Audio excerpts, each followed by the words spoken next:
हम ये कह रहे थे कि जब शरीर में आवश्यकता हो जाती है ब्लड की, ब्लड सेल्स की, आप कहते हो उसको खून का कमी हो गया, तो क्या कमी हो गया? खून का कमी का मतलब क्या? ब्लड सेल्स का कमी। ठीक है, ब्लड में जो पानी है उसको वो तो कम हो जाएगा। तो जैसे अभी देखो, बोला मैंने सिकंदर को पानी पियो, इंजेस्ट फूड, हो सकता है ब्लड का वॉल्यूम कम हो जाए गर्मी की वजह से। तो लेकिन कॉमनली ये कहा जाता है खून की कमी का मतलब ब्लड सेल्स की कमी हो गई। ब्लड में इंपॉर्टेंट सेल्स जो है उसी का कमाल है सारा। तो ये सारे सेल्स जब इन्फेक्शन हुआ हो, ठीक है, कोई, तो इन्फेक्शन में कैसे ब्लड सेल्स कम होंगे हम अभी आपको आगे इसी चैप्टर में बताएंगे कि जब इन्फेक्शन होता, आप लोग नोटिस किए पस जरूर बना होगा आपके लाइफ में, कभी ना कभी पस घाव होता है तो पस बनता है। Yes sir. पस जो है वो क्या है? पस, कैन एनीबॉडी टेल? सर उसमें न्यूक्लिक एसिड सब पाया जाता है। न्यूक्लिक एसिड्स, न्यूक्लिक एसिड तो सब सेल में होगा ना, न्यूक्लियस में, आरबीसी को छोड़ के। पस इज एक्चुअली डेड न्यूट्रोफिल्स। समझे बात को? तो इन्फेक्शन जब होता है तो आपका, आप समझिए, पहले साइंटिस्ट इन्वेस्टिगेटर समझते थे कि न्यूट्रोफिल्स जो है वो है इंपॉर्टेंट तो है, लेकिन अब जाके समझ में आ रहा है कि न्यूट्रोफिल्स जो है बहुत, कोई भी चीज का जब भी स्टडी हो रहा है सबका इंपॉर्टेंस दिख रहा है, और बहुत ज्यादा इंपॉर्टेंस न्यूट्रोफिल्स का भी बहुत, क्योंकि न्यूट्रोफिल्स ही पहला वो योद्धा है आपके बॉडी में। इन्नेट इम्यून सिस्टम का सेल, जो इन्नेट इम्यून कंपोनेंट का सेल जो न्यूट्रोफिल्स ही है, जो सबसे पहले एंटीजन को टकराता है, पैथोजन का मुकाबला करता है, neutrophils. So they are the neutrophils जो पस में, और न्यूट्रोफिल्स का लाइफ स्पैन कम होता है, बहुत कम होता है, आरबीसी से भी कम होता है न्यूट्रोफिल का लाइफ स्पैन। तो आपके बॉडी में हमेशा न्यूट्रोफिल्स बन रहा है। और ल्यूकोसाइट्स जो है ब्लड सेल्स का, अगर आरबीसी छोड़ दीजिए, व्हाइट ब्लड सेल्स में सबसे ज्यादा न्यूट्रोफिल की ही संख्या होती है। ठीक है, आगे हम चर्चा करेंगे न्यूट्रोफिल्स का। समझ में आ रहा है आप लोगों को? Yes sir. Yes sir. तो जब बॉडी में सेल्स की कमी हो गई तो न्यूट्रोफिल्स की भी कमी होगी ही। जब इन्फेक्शन है तो न्यूट्रोफिल्स लड़ लड़ के खत्म होगा, या कीमोथेरेपी दिया गया हो, ऐसे कंडीशन में हिमेटोपोएटिक स्टेम सेल जो है they display an enormous proliferative capacity.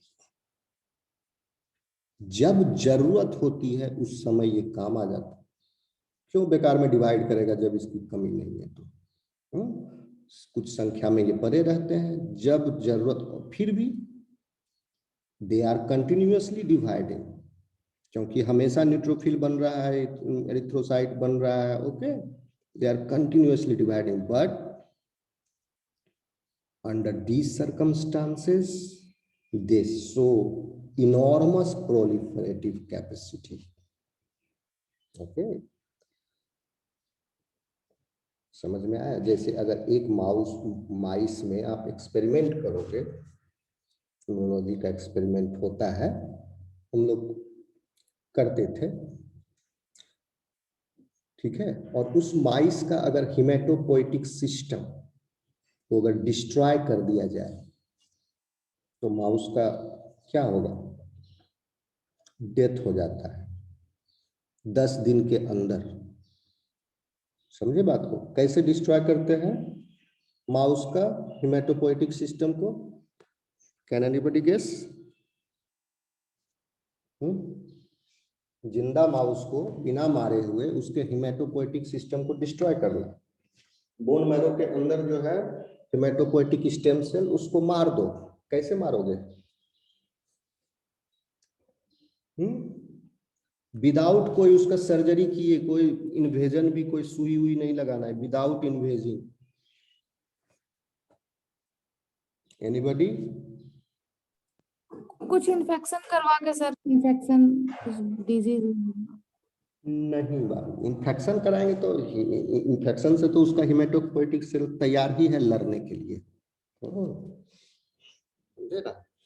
उसको क्या करते हैं, एक चैम्बर में डाल देते हैं, and that chamber gives a lethal dose of X-rays,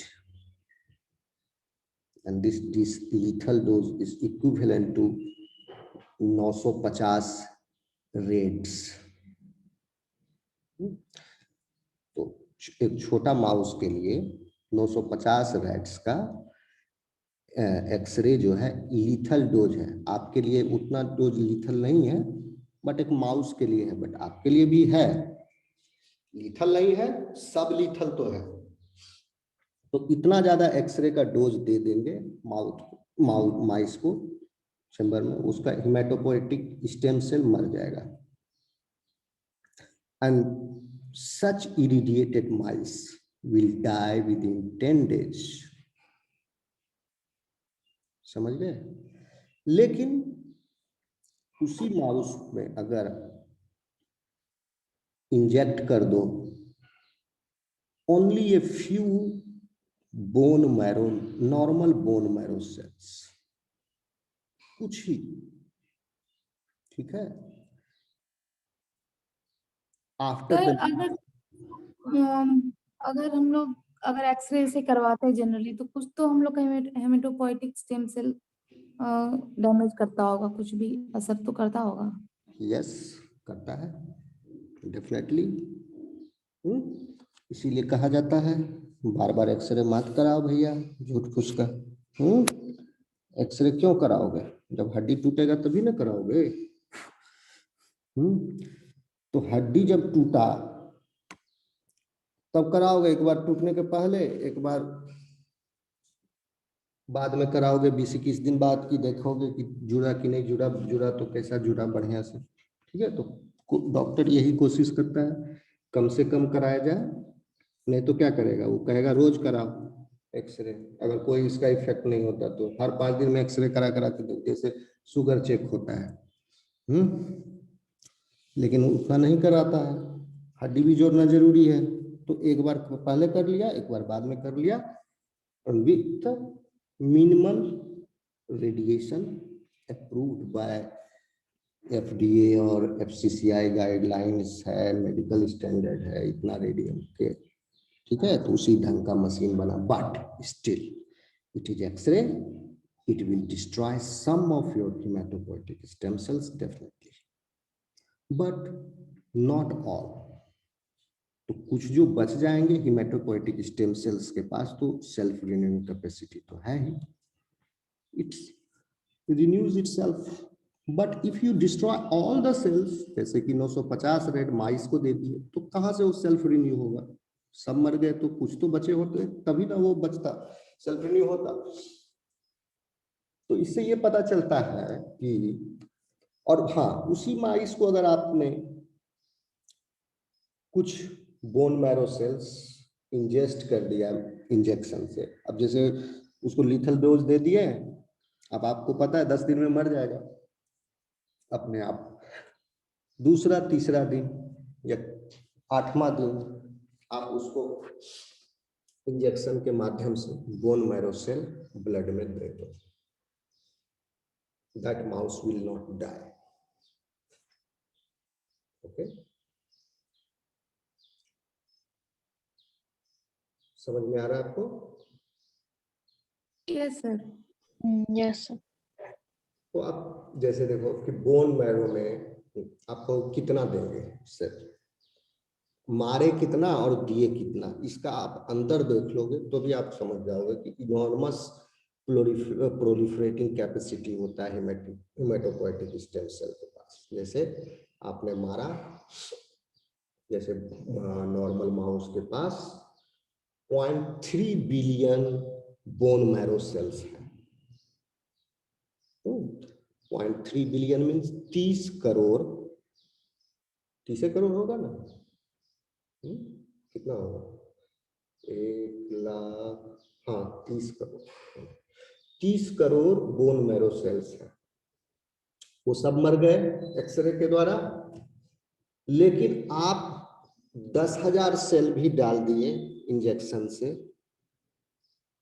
mouse के अंदर, हेमेटोपोएटिक स्टेम सेल्स दूसरे माइस का निकाल के, वो भी जेनेटिकली आइडेंटिकल माउस होना चाहिए, नहीं तो फिर क्या होगा? हैप्लोटाइप मिसमैच होगा। आपको हैप्लोटाइप हम बताएं बात के चैप्टर में। जेनेटिकली आइडेंटिकल माउस का, उसका कोई भाई है उस माउस का, उसका हम बोन मैरो से हेमेटोपोएटिक स्टेम सेल्स हार्वेस्ट कर लिए, कुछ उसको भी नहीं मारे हम, कुछ उसका इसलिए देखते हो एक certain type of bone cancer में हेमेटोपोएटिक स्टेम सेल डोनेट किया जाता है, तभी जान बचती है इंसानों में। तो ये 10,000 सेल भी दे दिए 10 टू द पावर 4। तो आप सोचो कहाँ 30 करोड़ सेल था बोन मैरो में, और 10,000 सेल भी दे दे तो जान बच गई। तो कितना अंतर हो गया? 10,000 गुना, 30,000 गुना का अंतर हो गया। तो इतना भी दे दोगे तो, बट इसीलिए कह रहे हैं कि काफी इसके पास प्रोलिफरेटिंग कैपेसिटी होता है। समझ में आई बात? Yes sir. मतलब वो फिर से रीजनरेट कर जाएगा सारा, हाँ, तो 10,000 डिफरेंशिएट हो जाएगा। 10,000 से फिर 10 करोड़ बन जाएगा वो। नॉर्मल प्रोलिफरेटिंग कैपेसिटी है। ओके,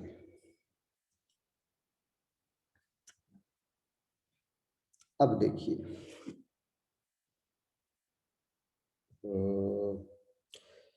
नाउ अब हम लोग थोड़ा सा हेमेटोपोएसिस पर फोकस करते हैं। अब इसके बाद क्या होता है आगे? स्टेम सेल तो समझ गए आप, स्टेम सेल से फिर डिफरेंशिएट हुआ 2 लाइन में, और उसके बाद कहानी आगे बढ़े। तो हेमेटोपोएसिस अब स्टार्ट हो रहा है। हेमेटोपोएसिस क्या है आपको बताया ही है हम। It is the process by which hematopoietic stem cells develop into mature cells, all kinds of mature cells. और एक हेमेटोपोएटिक स्टेम सेल जो है वो इंड्यूस होता है डिफरेंशिएट होने के लिए under haematopoiesis process. It loses its self-renewal capacity. Once it loses its self-renewal capacity, that means it has started its differentiation. And the first event in its path that makes one of 2 broad lineage commitment choices. First one is it can either become a common myeloid erythroid progenitor, which gives rise to all red blood cells, erythroid lineage, या granulocytes, या monocyte, or macrophages. So this is called as myeloid lineage. आप लोग confuse नहीं करोगे, एक myeloid lineage है, एक lymphoid lineage है। माइलॉइड लिनिएज में ही एरिथ्रॉइड लिनिएज भी है। समझ रहे बात को? So this is the common myeloid erythroid progenitor cell. Are you getting my point?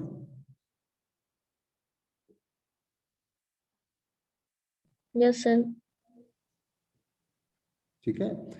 And this common myeloid erythroid progenitor cell gives rise to all red blood cells, all granulocytes जो जिसके जिसके अंदर ग्रेन्यूल्स दिखला है सब granulocyte है, जैसे basophil, eosinophil, neutrophil, mast cell. Okay, these are 4 granulocytes. So सारे ग्रेनुलोसाइट, सारे आरबीसी, ठीक है, monocytes, macrophages, some dendritic cells, they arise from common myeloid erythroid progenitor cell। ठीक है, या तो हिमेटोपोएटिक स्टेम सेल इस लिनिएज में गया under the effect of the expression of different kind of a different set of transcriptional expression factors, या नहीं तो different set of transcriptional expression factor हुआ, तो that can differentiate into common lymphoid progenitor cell। दोनों रास्ते में से कोई एक रास्ते में ये डिफरेंशिएट कर जाएगा एक हिमेटोपोएटिक स्टेम सेल। ठीक है, जैसे मान लो कि यहाँ पर 4 हिमेटोपोएटिक स्टेम सेल्स हैं, मान लो फॉर एग्जांपल, एक ही हिमेटोपोएटिक स्टेम सेल दोनों तरफ नहीं जा सकता है, वो कोई एक ही रास्ते पर जाएगा। आप एक टाइम पर जमालपुर से मुंगेर आने के लिए एक ही रास्ता का इस्तेमाल कर सकते हैं ना, या तो इधर से आओगे या नहीं तो उधर वाला रास्ता, 2 रास्ता है ना, उधर से जाओगे। एक टाइम पर दोनों रास्ता से नहीं आ सकते। इसी तरह हिमेटोपोएटिक स्टेम सेल जो है, एक सेल कोई एक ही रास्ते पर जाएगा और वो चला गया इस रास्ते में, तो वो चला गया उसका जर्नी, वो फिर वापिस नहीं जा सकता इधर। तो मान लो 4 सेल्स है, तो 3 चला गया माइलॉइड लिनिएज में, 1 चला गया लिम्फोइड लिनिएज में, डिफरेंशिएट हो गया। सो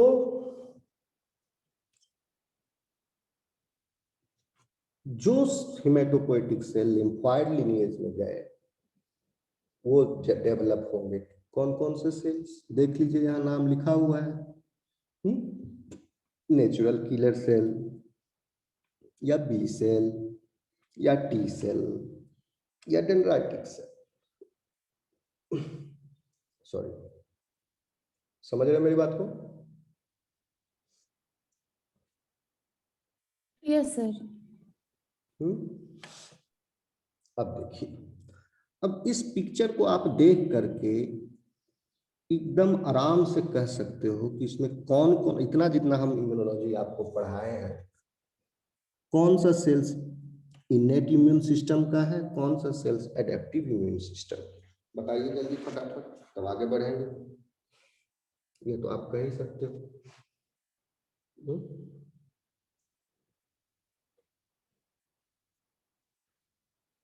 कौन से सेल्स इनेट इम्यून सिस्टम में इन्वॉल्व है, and which one are involved in acquired or adaptive immune responses? Sir myeloid innate adaptive में immune, myeloid progenitor sir innate immunity system में। ठीक है, माइलॉइड पूरा है इनेट का component.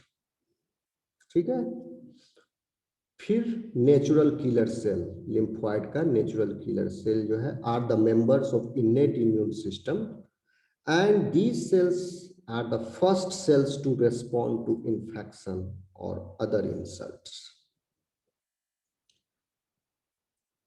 T cell and B cell, these are lymphocytes and are involved in adaptive immune response.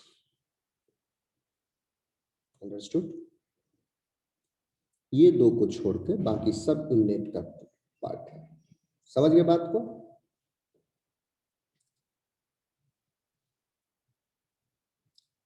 Yes sir. Okay, अब देखिए क्या होता है कि जैसे जैसे ये हिमेटोपोएटिक स्टेम सेल आगे बढ़ रहा है, अपने जिस लिनिएज को चूज किया वो they lose the capacity to contribute to other cell lineages. Interestingly, both myeloid and lymphoid lineage gives rise to dendritic cell. You can see here. These dendritic cells are antigen presenting cells with diverse features. Okay. And functions that play an important role in initiating adaptive immune responses. तो आप पूछोगे इनकी संख्या कितनी है? आप एक table देख लो नीचे, दिख रहा है ये टेबल?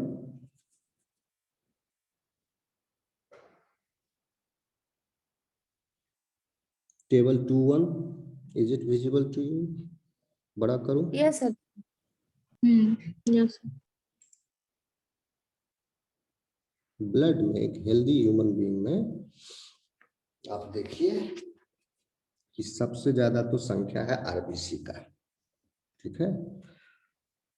1 मिलीमीटर क्यूब में ब्लड के 1 मिलीमीटर क्यूब यानी 1 ml ब्लड में आपका कितना है? 5 मिलियन रेड ब्लड सेल, 50 लाख आरबीसी होता है।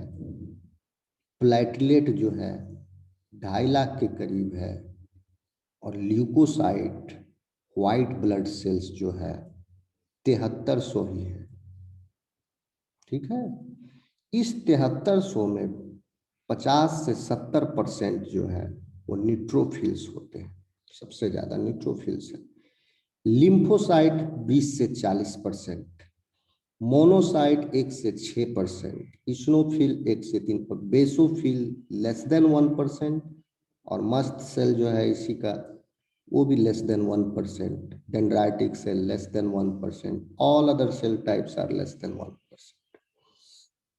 तो देखिए आप ल्यूकोसाइट्स क्यों बोलते हैं इसको?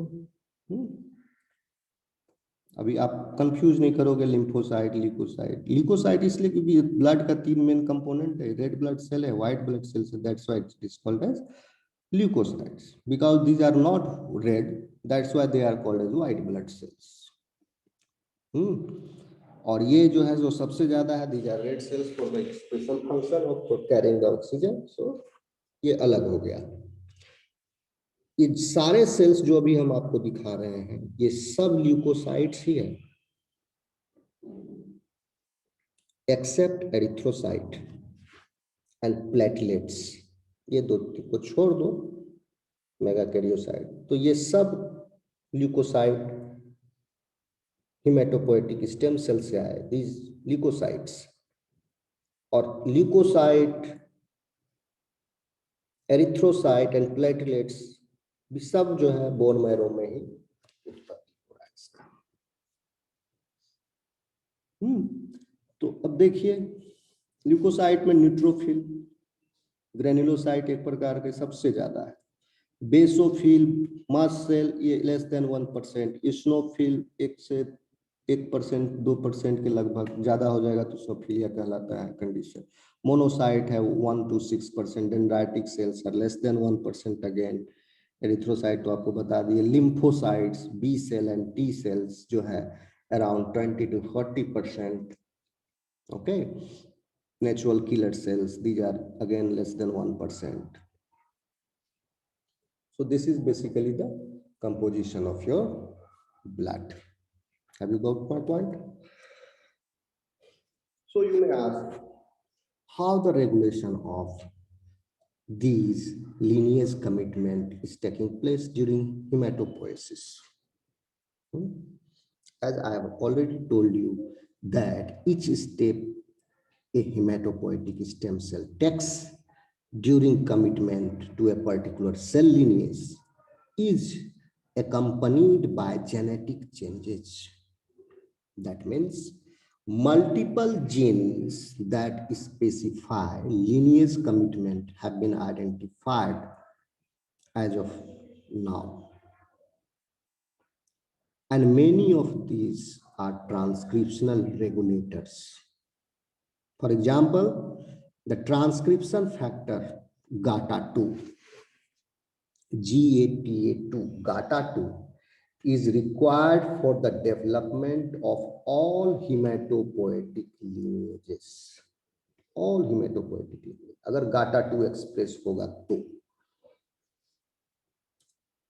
in its absence, GATA2 को म्यूटेशन करा दिए जीन में, then the animal dies. Okay. पर GATA2 क्या है? GATA2 ट्रांसक्रिप्शनल फैक्टर है, ठीक है, ट्रांसक्रिप्शन फैक्टर है। GATA2 एक प्रोटीन है, समझ लो। तो ये प्रोटीन अगर रहेगा in the animal, if this protein is getting expressed, so this GATA2 is required for the self renewal. अगर GATA2 absent हो गया, then the hematopoietic stem cell reduce, they lose their capacity to self renew. And अगर loose कर गया self renewal capacity तो क्या होगा, जितने भी स्टेम सेल्स हैं वो सब डिफरेंशिएट कर करके और टाइप ऑफ सेल बन गए, और फिर वो सेल भी धीरे धीरे मर जाएंगे, लाइफ खत्म होगा, स्टेम सेल स्टॉक में बचेगा ही नहीं, ultimately the animal will die. So this GATA2 is required for the development of all hematopoietic lineages, and its absence animal die. तो एनिमल डाई GATA2 में होगा तो एनिमल कब डाई करेगा, एम्ब्रायोजेनिक स्टेज में ही डाई कर जाएगा, वो जन्मेगा थोड़े, पहले ही डाई कर जाएगा। तो दिस इज रिक्वायर्ड। तो अभी जो रिसर्च जो हुआ है उसके आधार पर हम बता रहे हैं, और ये कंटिन्यूअस प्रोसेस पता चलते जा रहा है, हर दिन पता चल रहा है, ये भी चाहिए वो भी चाहिए। तो अब देखिए दूसरा एग्जांपल है, नाम है BMI1। मैं लिखता भी जाता हूं यहाँ, द नेम इज BMI1। इसके पहले बताए थे गाटा। BMI जो है 1 है, ये भी ट्रांसक्रिप्शन फैक्टर ही है। हाँ, ये भी ट्रांसक्रिप्शन फैक्टर है। सर GATA2 का जो है सिर्फ एम्ब्रायोनिक स्टेज में ही होता है। GATA2 तो रिक्वायर्ड है पूरे जीवन भर के लिए, लेकिन अगर GATA2 का जीन खराब हो गया तो वो जीवन जी पाएगा वो आदमी, वो आगे वो तो मर जाएगा एम्ब्रायोनिक स्टेज में ही ना। Yes sir. ये होता है, समझ गए ना। तो GATA2 बहुत एसेंशियल है। तो दूसरा है BMI1। So this is also required for the self-renewal capacity of this hematopoietic stem cell. ठीक है, this transcription factor is also required, and because and in the absence of this, the animal dies again within 2 months of the birth. तो थोड़ा समझो कि ये, अरे ये बंद क्यों नहीं हो रहा है, हाँ ठीक है। तो ये जितना आसान आप समझ रहे हो सेल्फ रिन्यूअल, उतना आसान है नहीं, इसमें बहुत, ये भी प्रोसेस बहुत लेंदी है, इसमें बहुत सारे फैक्टर्स इन्वॉल्व है। तो ये सारे फैक्टर्स इन्वॉल्व है BMI, शॉर्ट में जान लो, सिर्फ इतना सिलेबस में आपको पढ़ना भी नहीं। तो BMI1 is also required, so the animal dies again within 2 months of the birth in the absence of this gene, because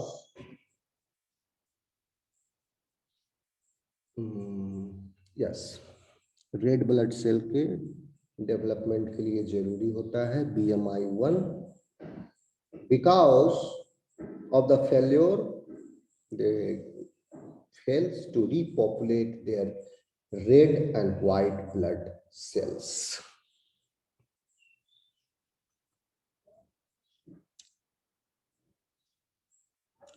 red blood cells and white blood cells दोनों लिख रहा है, तो दैट मीन्स प्लेटलेट के लिए it is not required BMY1। Anyway, अब देखिए एक और है,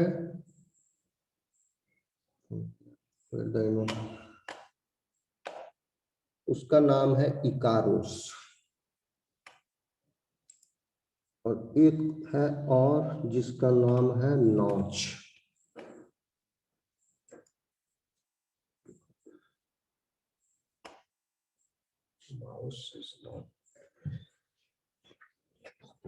फिंगर से ही काम चलता। देखिए इकारोस,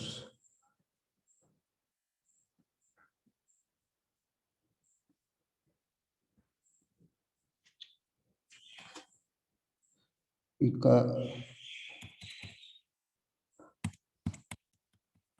रहा है आपको? इकारोस,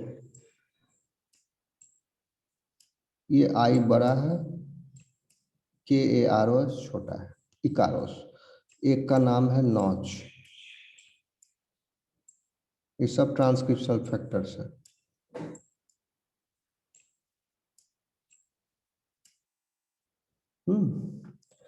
और इकारोस के अंदर भी बहुत सारे हैं, 1 2 3 फैमिली है। These are the family of transcriptional factors.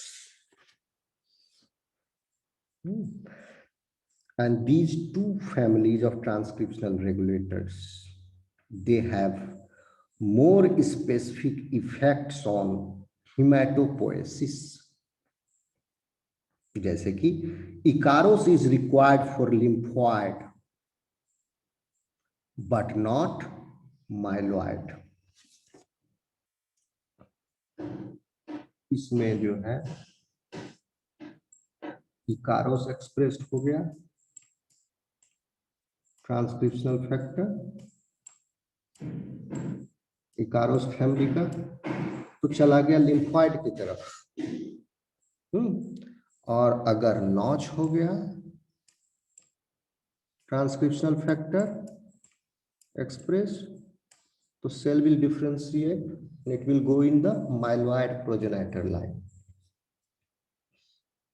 समझ में आ रही मेरी बात? Yes, sir. Yes, sir. So Icaros is required for lymphoid but not myeloid development। अगर Oh, yes. इकारोस के जीन को अगर डिलीट कर दें तो क्या होगा?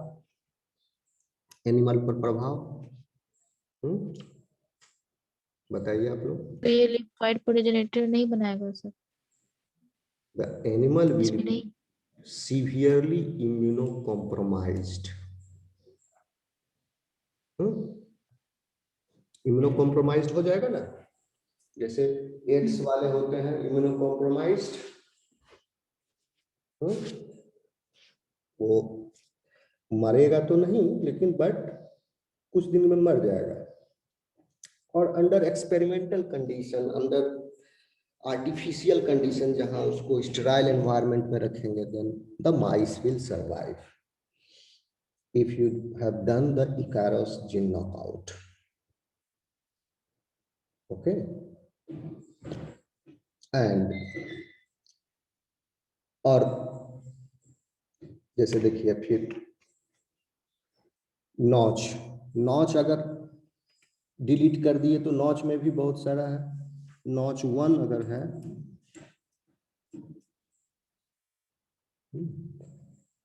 One second,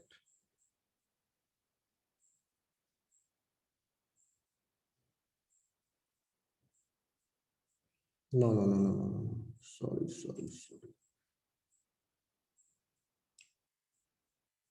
notch is not required for myeloid।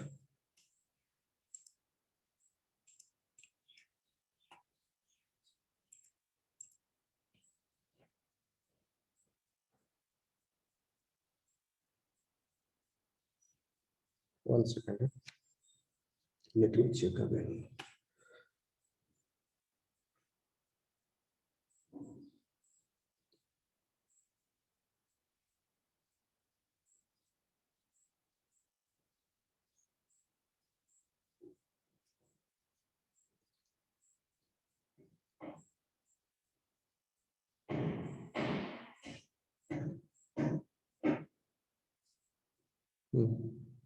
Notch is required here.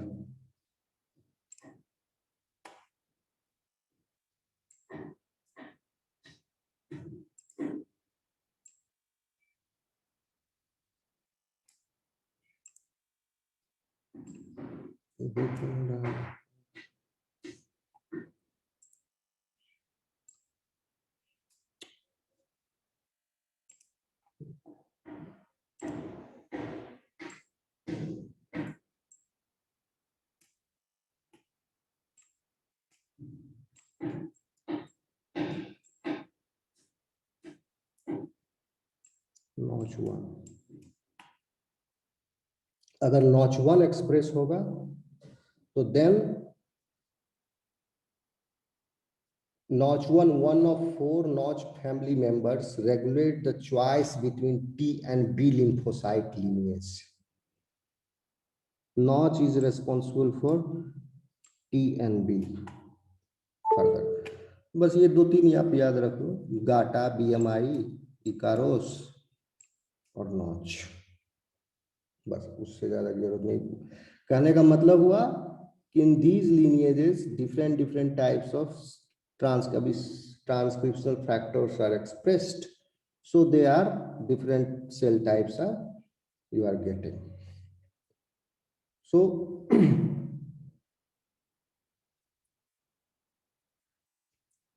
the rate of hematopoiesis as well as the production and the release of specific cell lineages is also responsive to environmental changes experienced by an organism. That also is important. For instance, infection can result in the release of cytokines that markedly enhance the development of myeloid cells. आपने पढ़ा है last class में कैसे pro inflammatory reaction जो हो, pro inflammatory mediators जो है, then they induce the release of the cytokines like IL-6, IL-12, TNF alpha, etc. Last class में बताया है। So इन्फेक्शन की वजह से साइटोकाइन्स का रिलीज होता है और फिर फर्दर जो है इसका डेवलपमेंट और माइलोइड सेल्स का एनहांस होता है, इंक्लूडिंग न्यूट्रोफिल्स। और ये एवरीडे नॉलेज जो है एक्युमुलेट हो रहा है। Now investigators have recently shown that the release of mature cells from the bone marrow is responsive to circadian cycle also.